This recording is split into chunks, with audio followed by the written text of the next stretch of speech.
On November 12th, 1892, William Pudge Heffelfinger was paid $500 in stone-cold cash to play one game for the Allegheny Athletic Association against one of their rivals, the Pittsburgh Athletic Club.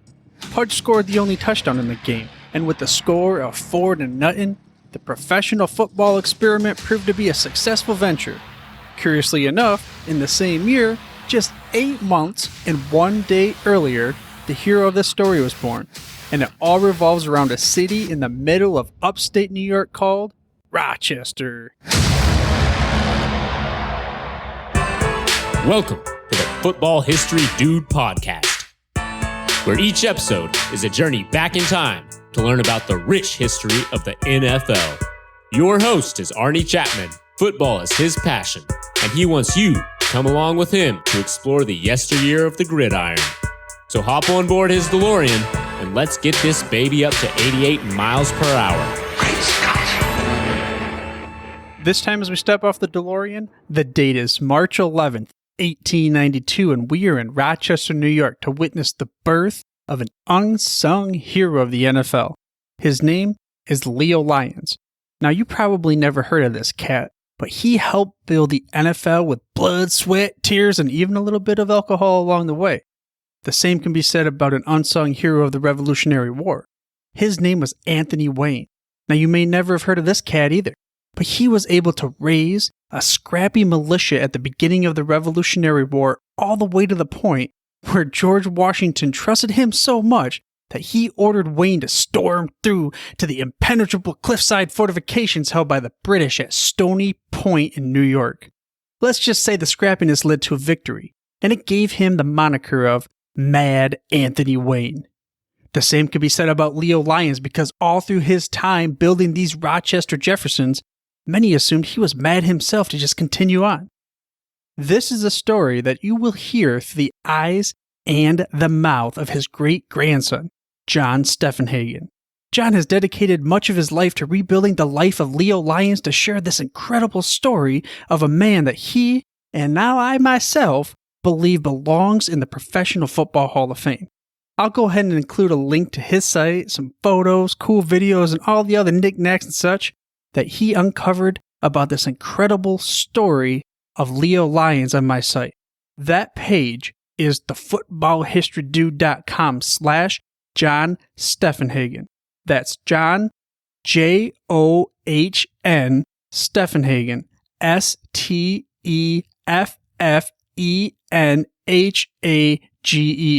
Again, that's thefootballhistorydude.com/John Steffenhagen. But enough of me rambling on about this. Let's get straight away into this story that you have got to hear to believe. And then you're going to sit back, rewind it, and you're going to say, I don't even believe it myself, because this is a story of which the movie guys could not write themselves. So without further ado, I bring to you John Steffenhagen. John, thank you for coming on the show. We just stepped off the DeLorean together, and the date is March 11th, 1892. Tell me, why is that day so significant to us? That date is significant because that was the birth date of my great-grandfather, Leo Lyon, who would go on to become one of the co-founders of the National Football League and be behind the opening of the Hall of Fame in Canton in 1963.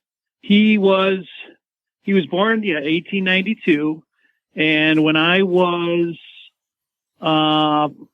say, 8 or 9 years old, I would be over at his house, and people like George Halas, Vince Lombardi, Art Rooney would be over, and at that time, I really wasn't a huge football fan, and I'd ask my mom, who are these people at Leo's house? And they'd be like, oh, those are the owners of the Steelers and the Bears. And I'd be like, oh, wow. But I wouldn't think anything really of it. So over time, I get to learn who those guys were. So he had passed away in 1976. And after that time, a lot of the Hall of Fame took a lot of his items, but also a lot of it went to my relatives, my aunts and uncles, and my mom. And they would hand down lots of memorabilia and photos of Leo. And so those items kind of stayed with me in my closet for years and years until the advent of Google and everything else. So I started researching Leo and come to find out, he was there the day the NFL was started, and started to learn his story of how he was involved in football and learned a great deal about his history. Yeah, it sounds like he was involved in more than just the founding of the NFL, and he was a major contributor throughout his life and career. Maybe we can unpack that and go back to the beginning. And how did Leo even get into football, the NFL, and ultimately becoming part of the Professional Football Hall of Fame founding? Okay, so I would say around he was 13 years old. He attended a Catholic school, which did not have a football program, but he would notice the sandlot teams around his neighborhood playing football. So he started joining those football games. And at that time, football was extremely violent. President Theodore Roosevelt had meetings with athletic directors around the country about trying to stem the tide of the injuries and fatalities that were happening in football. There was actually a death toll in the newspapers locally and nationally of kids being literally killed on the field from, broken necks and broken backs and head injuries, head traumas. So at 13, he joined a team called the Rochester Jeffersons here in Rochester, New York. And he fell in love with that team from that day on. At the age of 13, he's playing with these. I'm taking it that these are, grown individuals? Well, no, actually, let's go back to even the history of the Rochester Jeffersons. We'll go back farther. In 1898, the University of Rochester had a college football team, and a lot of those players were not going to school enough, and they were playing football in the evening on campus. So the story goes that the professors and school superintendents kicked the kids out of school. So they had all these football college kids who still wanted to play football. So they went to, this is a long story, but it was called the Rochester Democratic Republican Party, called the Jefferson Club. And it was like a political entity, which was kind of like a mob, kind of controlled the political atmosphere in this town and across the country. It was actually named after Thomas Jefferson. So anyway, these kids went to this club, pleaded their case that they still wanted to play football. So this Jefferson Club paid for the uniforms and had the kids play. And they played on Jefferson Avenue. So it's never known whether they're named after the club itself or the street. I would say that it was the street, which was Jefferson Avenue, where they played the football games. But still stemming somewhat from possibly Thomas Jefferson, even though there's no way to make that connection or link? No. I mean, it's both, I guess you would say, that they were named after both of those things. But it's easier just to say the street because that was a thing that they did back then. Neighborhood kids would play on teams in their neighborhoods and name the streets after their team. So they would be the Rochester Jeffersons, the Rochester Atlantics. There would be for Atlantic Avenue, and that's how it would go. So at 13, he's playing football. He's becoming well known in his school for basketball and baseball. And at 15 years old, he becomes the manager for the basketball team, the baseball team, and the football team. The two at his school, and then the one outside of school, which was the Rochester Jefferson football team. So at that time, in the early 1900s, the Rochester Jeffersons were just a bunch of sandlot kids playing football. Those kids from the U.Â eventually went back to school. And then the team was basically just sandlotters, a bunch of kids playing in the neighborhood. And then, so Leo at this time, a couple years later, likes he thinks that there should be professional football. There's professional baseball. Why isn't there professional football? So he puts down on paper, he wants to turn this Rochester Jefferson team into a professional one that people could root for everywhere, like the New York Giants baseball team that was so popular. So he takes over as he's playing in 1908, and that is when he was 16. He takes over as manager at that time of the Rochester Jeffersons. At this time, he ends up recruits one of pro football's first African-American players, Henry McDonald. He joins the team. That thing got things started. Man, I can't believe that at the age of 16, he's managing all these teams and he's dealing with all that stuff at once. And then you said something about how that I thought was interesting. He wrote down on a piece of paper, almost like a vision statement of he wanted to bring professional football to Rochester. I mean, what did that look like? Yeah, when he, at that time, he was watching his brother he was a big New York Giants baseball team fan and, rooting for him and following in the paper. And Leo would be like, just wondering every night, he's like, why not football? I don't understand why there's not professional football. So when he fell in love with this Rochester Jefferson team, for whatever reason, he got it in his head that he wanted to turn them into a professional team. He was somehow obsessed with it, even though he knew it would be an extreme long shot. So he would write down on paper. My mom would tell me and grandmother would tell me that, at 16 years old, he wrote down a 3-step plan. Step one would be to become the best in Rochester by plucking the best players from the other Sandlot teams onto his team. And then step B or step 2 would be to beat the other competitors in the state to become state champions. And that would be Buffalo and Syracuse were the only other hotbeds of football in the 1900s.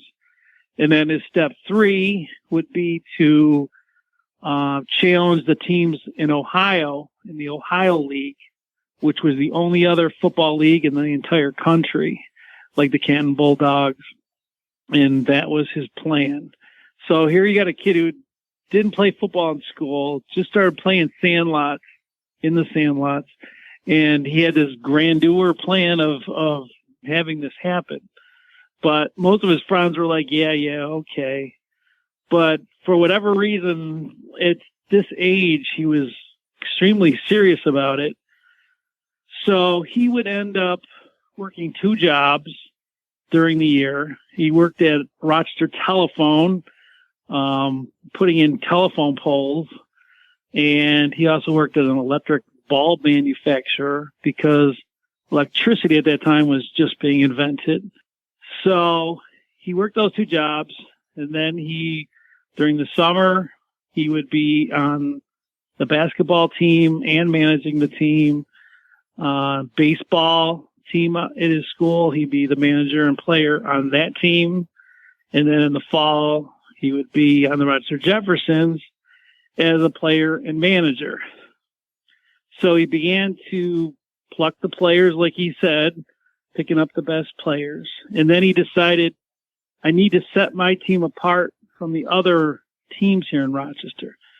So that's when he created the uniforms, because in Rochester, kids just wore T-shirts or shirts, whatever they were wearing. So he designed the Jeffs logo. Actually, that's even another incredible story, that Leo was childhood friends with Walter Hagen, who would end up winning several U.S. Open golf tournaments around the world and became a golf legend. But they actually were the same age and grew up in Rochester, and those two would become great friends. Walter Hagen ended up designing the Jeffs logo for the team. Oh, I just said, really? I had no idea. Yeah, we can go into that, but there's so many peels of layers of Leo, it's ridiculous. So we'll stick with the Jeffersons for now. So 1910 comes around. Leo is 18 years old. Well, now he wants to control the team more because the manager at that time and the owner of that time was just a couple of guys that were athletic directors at schools and weren't really serious about the team. So at 18 years old, he buys the team. And no one knows exactly how much.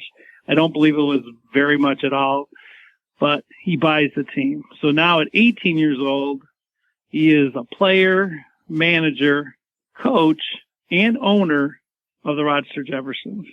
And even though he was a player, coach, and manager, didn't he even do more for the team at that time? Yeah, he ended up paying the players out of his pocket because before that time they were considered an amateur outfit, and all the sandlot teams were amateur. It was amateur football because they weren't being paid. But he began to start paying the players out of his pocket, which turned them into semi-pro, because to be a semi-pro you had to be paid.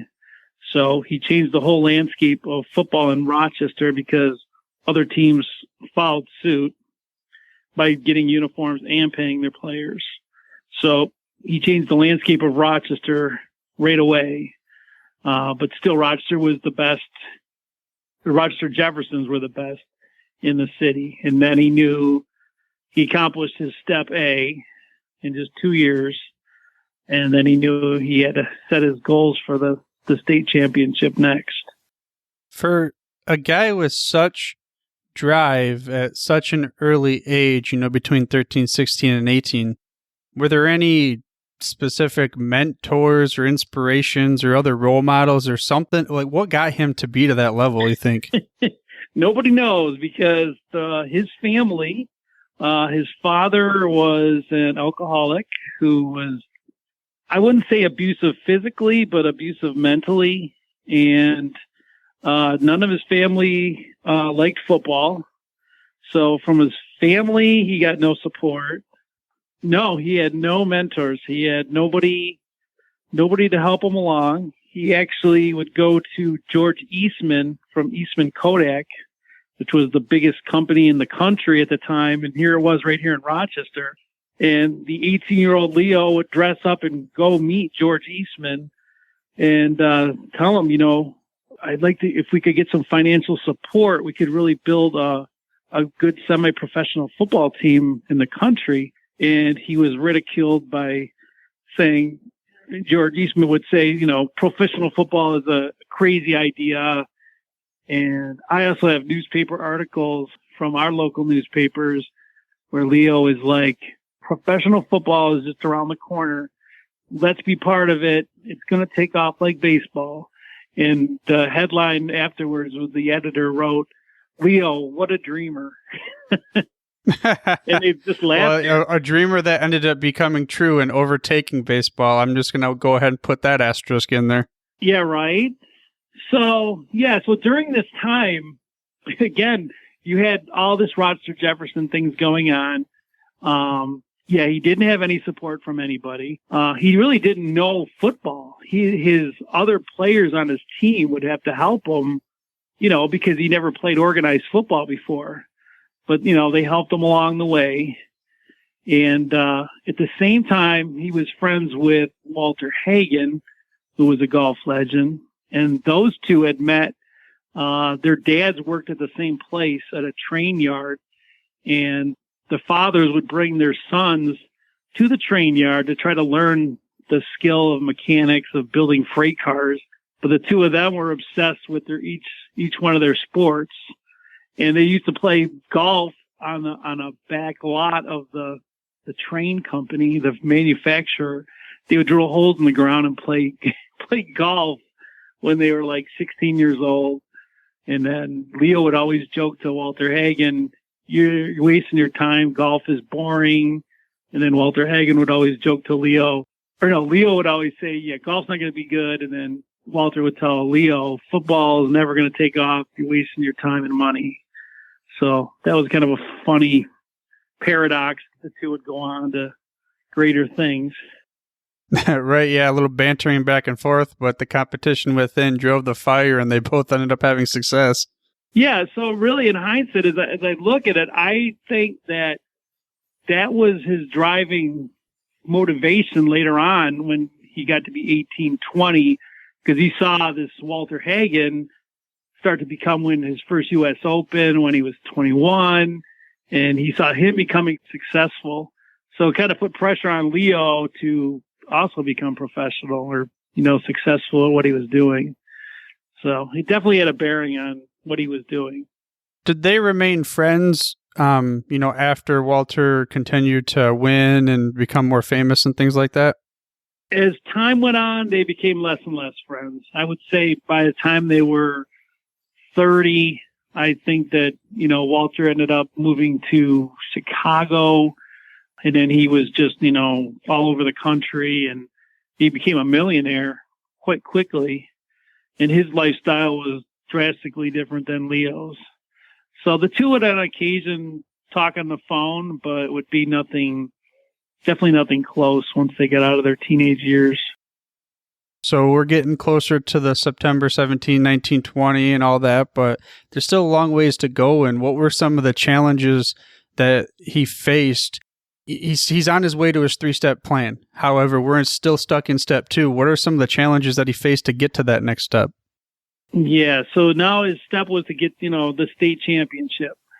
So Buffalo was the hotbed of football in New York State. Syracuse had a couple of teams. They were so-so, but several teams in Buffalo, like Tonawanda and Lackawanna, they were pretty good teams, and he knew he had to beat them. So at first shot, he tried. Buffalo would beat him badly. So he knew that he had to get stronger to beat them. So he would eventually start luring players from them to Rochester.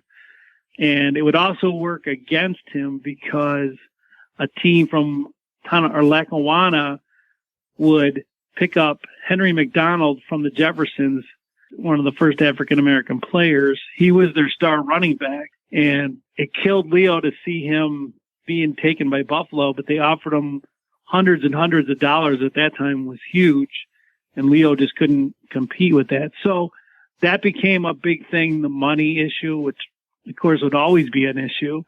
Here's a kid all by himself paying out of his pocket, but it didn't stop him. I mean, he still kept going.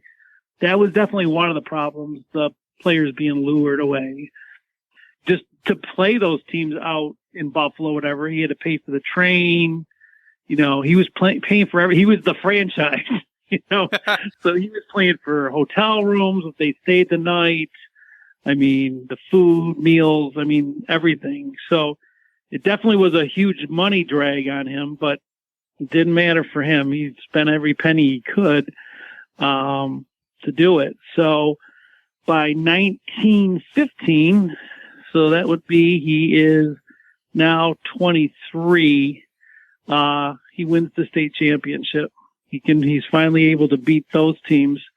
And 1916, he's out there also the state champions against Buffalo. It's always Rochester and Buffalo for the state championship. So he had completed his step 2 by being the state champion in 1916. So back-to-back champions, did you say? Yes, 1915 and 1916. What would the attendance look like at a game like that back then? How many fans you think? It fluctuated greatly. I mean, you could have anywhere from 1,000 to 8,000, somewhere in that range. That must have made it difficult for being able to predict how much revenue would come in. Like you said, it's always about the money and being able to keep the team afloat. Yeah. Actually, an interesting tidbit here is that I didn't even know that until I researched the newspapers, was that games that were played and booked were done via the newspaper. The newspaper would list Rochester Jeffersons looking for a match for next week or the week after.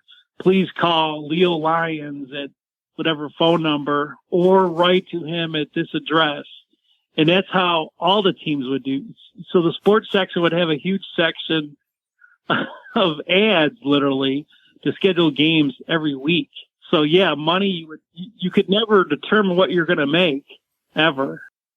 Yeah, totally different than nowadays as far as professional football goes. They know how many, I mean, of course they can predict sellouts most times too, but I mean, it's just totally different world. Like you said, calling in the newspaper, calling a team out as opposed to already having it scheduled, just mind-boggling for somebody living in the 21st century. Yeah, I mean, yeah, having, and then also a problem, okay, we were talking about issues that were facing Leo as that they became bigger, was that teams would say, oh yeah, we're going to come play you. And then Leo would set up the field. That's the thing too. Leo and his friend would literally have to set up the football field. They would paint lines on the field or dirt, whatever it was, the end zones. They'd have to put up the goalposts. They'd have to take 2x4s and build the goalposts for the field if they didn't have them. And a lot of them didn't have goalposts set up all the time. He printed the tickets. I mean, again, a walking, he was referred to as a walking franchise. I mean, simple things that you wouldn't think of, putting the benches up before the game. I mean, he'd work overnight, then he'd be all morning setting up the field, then that day playing, coaching, managing, and owning the team. So that was a big thing. It was tough on him for sure. Well, I would imagine. I mean, that's just alone having a job and having to deal with the home life and then going and like walking franchise, multiple hats and switching it all around and then trying to play in a game. I mean, it's just, he's like a machine. I don't know other way to put it. Right. Oh, and he was also the team doctor. So he would wow. During the summer, he would go to the library and read manuals and literally learn how to stitch and how to mend, set up broken bones. And man, I don't know if I've heard of a story yet of one individual that was that dedicated to a particular cause in here. It just, I mean, from that many different angles, I guess. Sure. That's why I think this story is incredible. And as I was going along, I just couldn't believe it. And again, that's what's huge with the internet today. You can go to newspapers.com and you can literally go from each day, So I would go pick a football season and then he was in the papers every single day, Leo, in Rochester. So you could, between the personal journal that he has, the notes that I have, and then the newspapers, I mean, it's a crazy, you can follow him through, and it's just like, this has all been lost, this incredible story. It's pretty crazy. And that one reason why you opened up the Rochester Jeffersons website?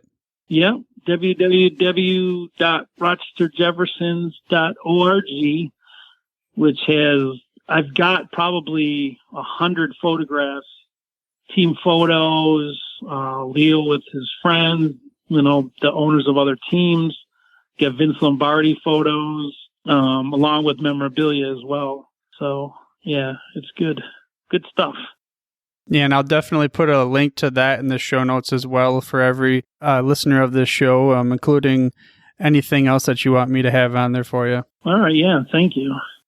So as we shift forward, we continue moving with this incredible story of Leo Lyons, and we have finalized phase 2, step 2 of the 3-step plan, but we still have that big one. What is the third step? How does he start that train, and how does that motion get started? Okay, so once they are the state champions, Leo found out later on that one of his friends, who was Jim Thorpe, the famous Olympian and Canton Bulldog football player, the teams out west in the Ohio League, like Jim Thorpe, had been keeping their eye on football elsewhere, other than because they knew that to start a league, you had to be more than just a team from Ohio.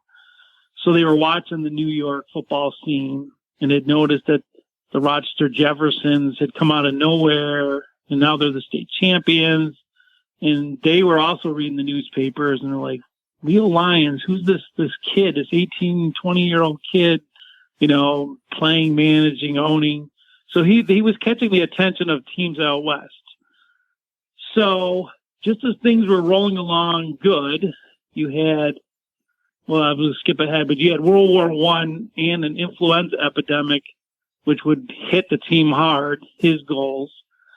But we'll go back to 1916, the Rochester Jeffersons are the New York State champions. Jim Thorpe notices it as well. So at this time, Leo knows to complete his step 3 to be a pro team, he had to catch the attention of the teams out west in the Ohio League. The year prior, Buffalo had sent their team to play the Canton Bulldogs, who were the superior team in the country, hands down.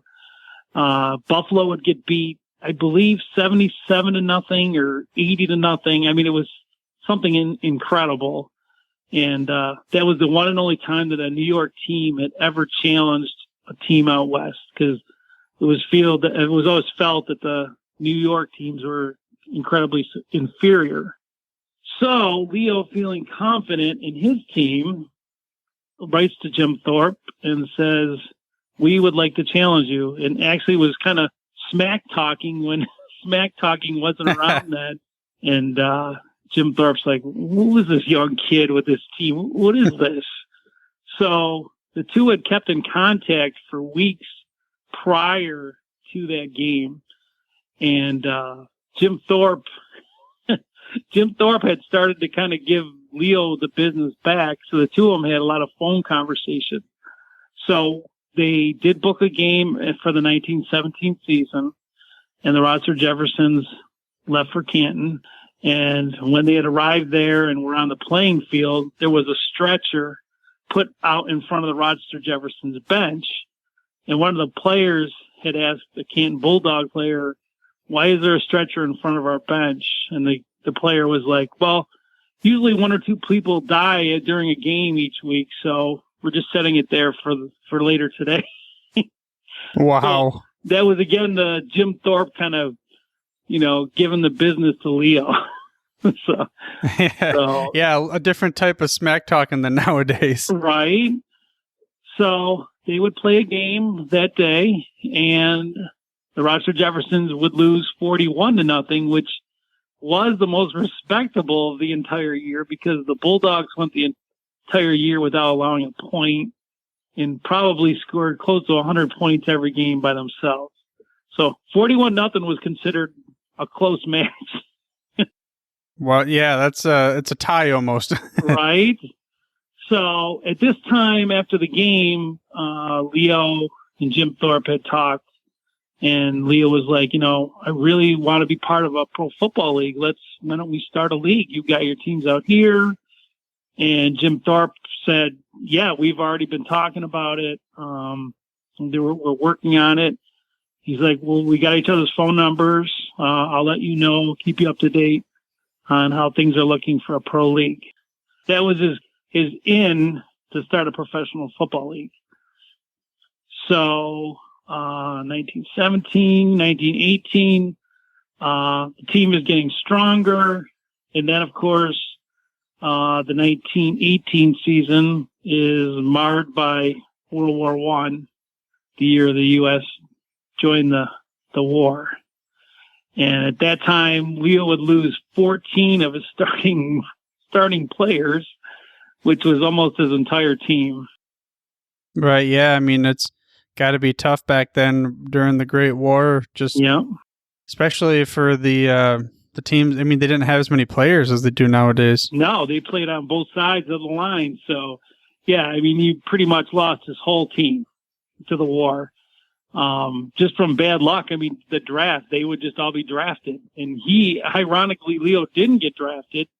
And he, of course, was ready to go because he figured, looks like we're all going to be going. So he was waiting, and it was kind of crushed him. He's like, "I'm this close to starting my dream, and now I'm going to be drafted, and who knows if I'll come back." But he ended up not being drafted, and he had to deal with the war. So that season, he also had to deal with the influenza epidemic, which then he had gotten new players for his team, which was hard to do. And then they started becoming sick from the virus that had crossed the country. And he also had to deal with that. Well, after the war, did he get any of his players back? He got several of them back. There were a few that were killed, but he got most of them back. And they did end up playing for the team when they got back a year later. So it was just that 1 year. But they only played 2 games that season. And one of the games was against the Detroit Heralds, a semi-pro team in Michigan. Leo books the game and sends his team out west. Leo has to pay for the train, pay for the players' rooms, food, everything. They play the game.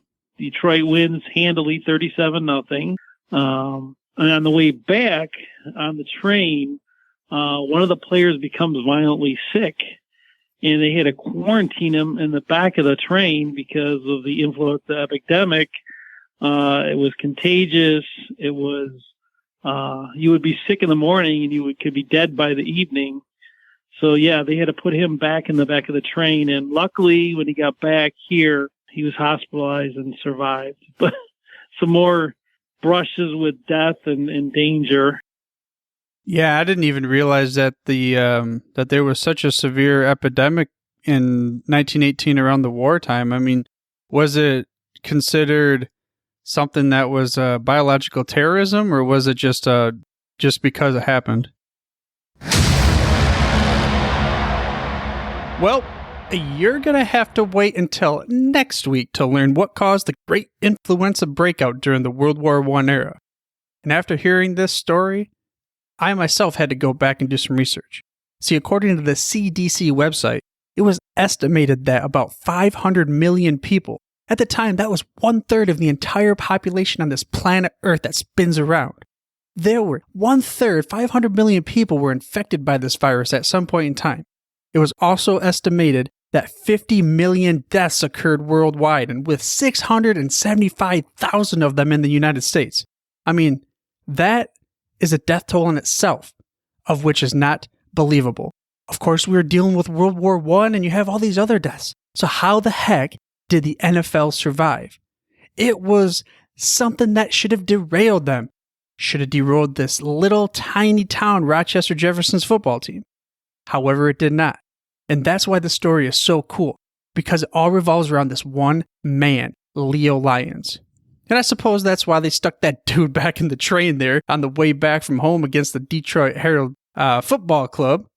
And they're like, we don't want to get sick, so let's not get the rest of the team sick here. Stick yourself in the back. But besides that, I sure do hope that you enjoyed this part 1 of the John Steffenhagen interview on the Rochester Jeffersons, and even more closely, Leo Lyons, and were able to gain some gridiron Jefferson nuggets all along the way. You can learn more about this incredible story by heading to thefootballhistorydude.com/John Steffenhagen. That is John, John, Steffenhagen, Steffenhagen.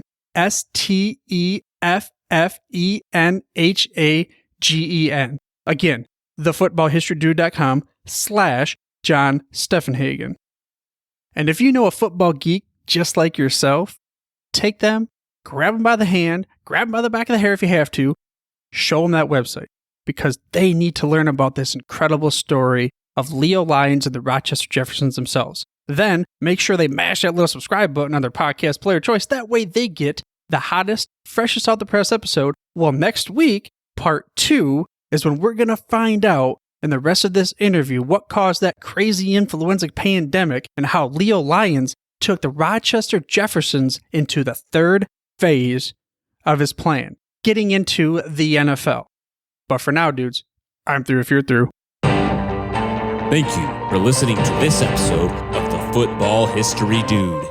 To make sure you're the first to get the next episode, please subscribe on your podcast player of choice and head on over to thefootballhistorydude.com for the show notes and more information on the history of the NFL. And remember, dudes, where we're going, we don't need roads.